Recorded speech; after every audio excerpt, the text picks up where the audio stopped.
Que Deus abençoe ricamente o seu dia e a sua semana. Hoje a gente vai mergulhar numa antiga profecia, uma que a gente encontra no livro de Ezequiel. É uma história bem dramática, sabe? Sobre uma hostilidade que atravessa milênios e que, segundo o material que a gente analisou, tem ecos bem surpreendentes em eventos muito mais recentes. O foco da nossa análise hoje é uma sentença de juízo, uma condenação, contra uma nação vizinha de Israel conhecida como Edom, ou Monte Seir. Exatamente. E o que é fascinante aqui é que o texto não trata isso como um evento isolado, um acerto de contas qualquer. A profecia, ela está inserida num contexto muito maior. De um lado você tem o juízo sobre os inimigos de Israel e do outro as promessas de restauração para o próprio povo de Israel. E a base para essa sentença tão dura contra os edomitas é o que a fonte descreve com termos muito fortes: ódio fratricida e inimizade perpétua. Ódio fratricida? Nossa, essa palavra já indica que a relação era bem mais próxima do que se imagina, né? Então, a nossa missão hoje é desvendar as razões por trás dessa condenação, entender a natureza dessa hostilidade antiga e explorar as conexões que o material faz entre essa profecia e a história do século XX. Para começar, vamos direto à raiz do problema. Quem eram, afinal, os edomitas? A fonte menciona que eles tinham estreitos laços familiares com Israel, o que torna tudo ainda mais trágico. E essa é a chave para entender a profundidade do conflito. Os edomitas não eram apenas vizinhos, eles eram literalmente parentes. Eles são os descendentes de Esaú, irmão gêmeo de Jacó. E Jacó mais tarde teve o nome mudado para Israel. A fonte traça a origem dessa velha hostilidade lá atrás, no incidente em que Esaú se sentiu enganado por Jacó e jurou matá-lo. Certo, mas desentendimentos entre irmãos, mesmo os mais sérios, acontecem, né? O que transformou uma briga de família numa política nacional de ódio que durou séculos. Como que isso foi institucionalizado? Essa é a questão central que a fonte explora. O ressentimento de Esaú não foi um evento isolado que se resolveu com o tempo. Pelo contrário, virou uma ferida aberta, sabe? Que foi passada de geração em geração. Virou parte da cultura, da identidade nacional de Edom.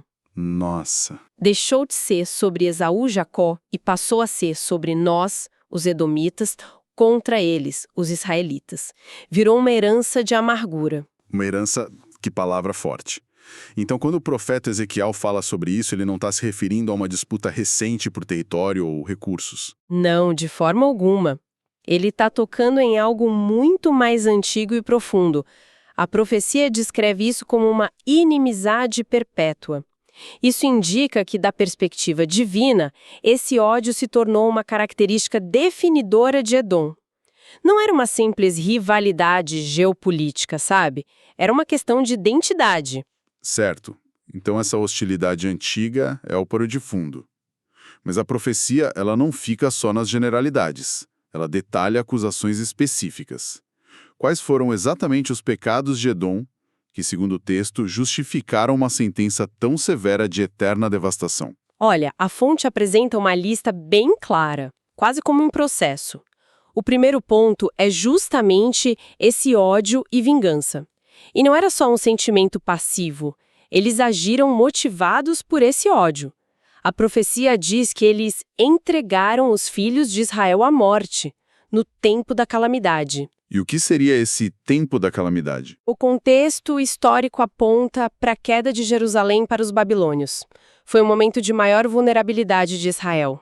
Ah, entendi. E o que Edom fez? Em vez de ajudar seus parentes, ou pelo menos ficar neutro, eles se aproveitaram da situação. Outras passagens bíblicas sugerem que eles não só se alegraram com a destruição, mas também bloquearam as rotas de fuga, capturaram refugiados e os entregaram aos executores babilônios. É o oposto do que se esperaria de um parente. Uma traição no pior momento possível. O que mais a fonte lista? O segundo ponto é a inveja e a cobiça.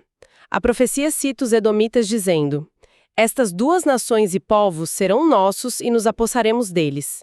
Eles não queriam só ver Israel destruído, eles queriam tomar para si a herança de Israel, a terra deles. E aqui é onde a coisa fica realmente séria, porque não era qualquer terra, certo? A fonte parece dar um peso muito maior a essa cobiça. Exatamente. Isso nos leva ao ponto crucial. Para a fonte, o conflito não era só territorial, mas espiritual. A terra de Israel era a terra prometida. Ao dizer nós vamos nos apossar dela, Edom estava, na prática, desprezando a promessa que Deus tinha feito a Abraão, Isaque e Jacó. Eles estavam ignorando a presença do Senhor naquela terra. Então a ambição territorial vira uma afronta direta a Deus. Isso explica os outros pontos. Sim, tá tudo interligado. O terceiro ponto é fúria e ciúme, que foram os motores emocionais por trás das ações. E o quarto, e talvez o mais grave, é a rebelião direta. Ao tentarem tomar a terra, o texto profético afirma que Deus mesmo estava lá. E eles agiram como se não estivessem. A rebelião deles foi, em última análise, contra o próprio Senhor. Impressionante ver como a fonte enraiza tudo isso em sentimentos tão humanos. Ódio, inveja, cobiça. Mas o ponto mais audacioso da análise, eu imagino, é quando ela salta desses tempos antigos direto para o nosso passado recente. Como que é feita essa ponte para o século XX? A fonte argumenta que, embora a nação de Edom tenha desaparecido historicamente, o espírito de Edom, essa inimizade perpétua, não desapareceu. E esse espírito teria ressurgido de forma muito clara quando os primeiros judeus começaram a retornar à terra por volta de 1882, na primeira aliá.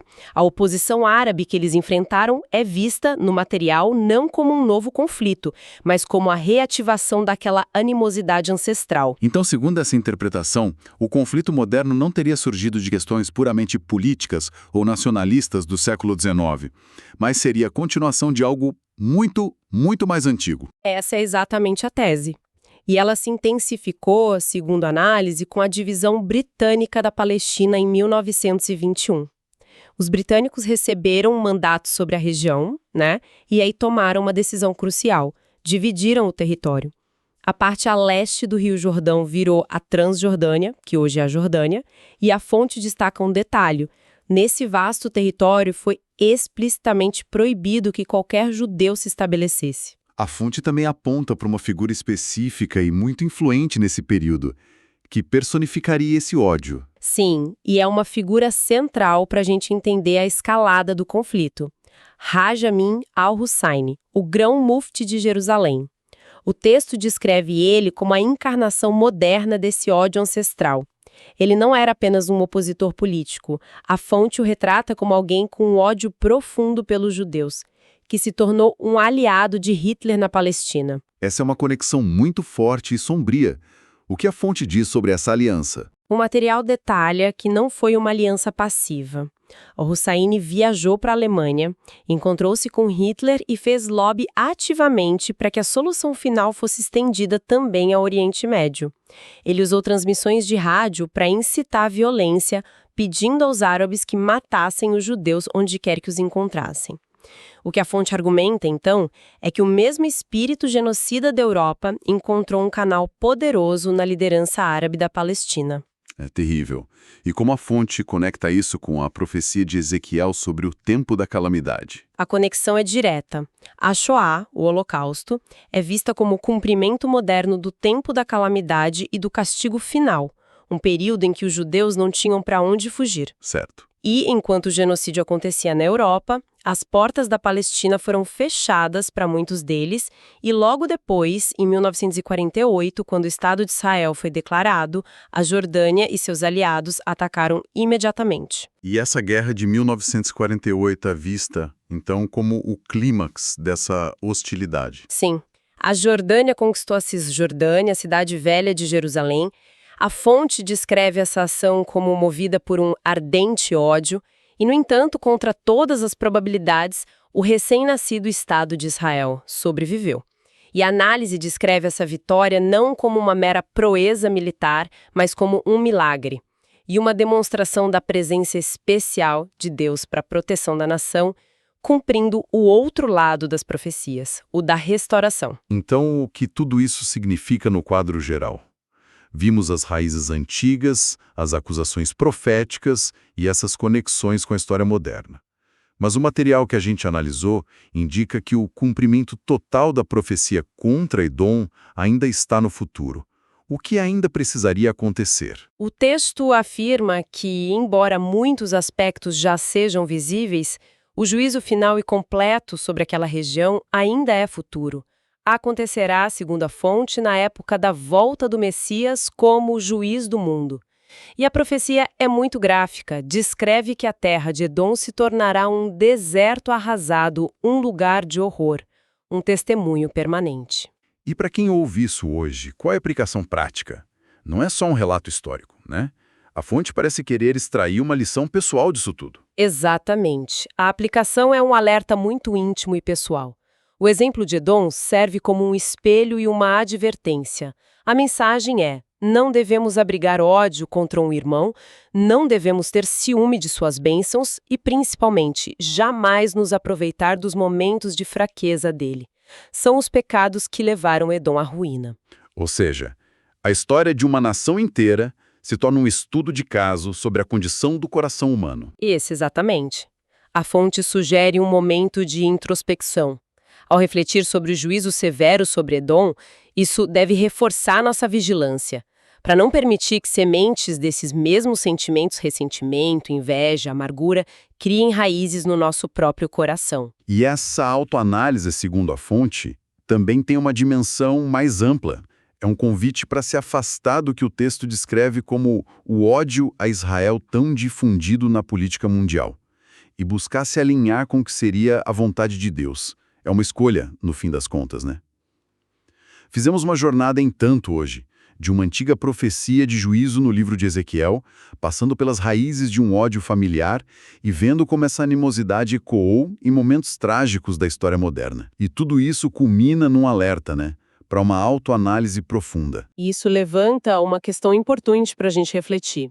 O material de hoje apresenta uma narrativa poderosa, onde um conflito que a fonte identifica como espiritual, nascido do ciúme familiar, reverbera por milênios e se manifesta em lutas geopolíticas complexas.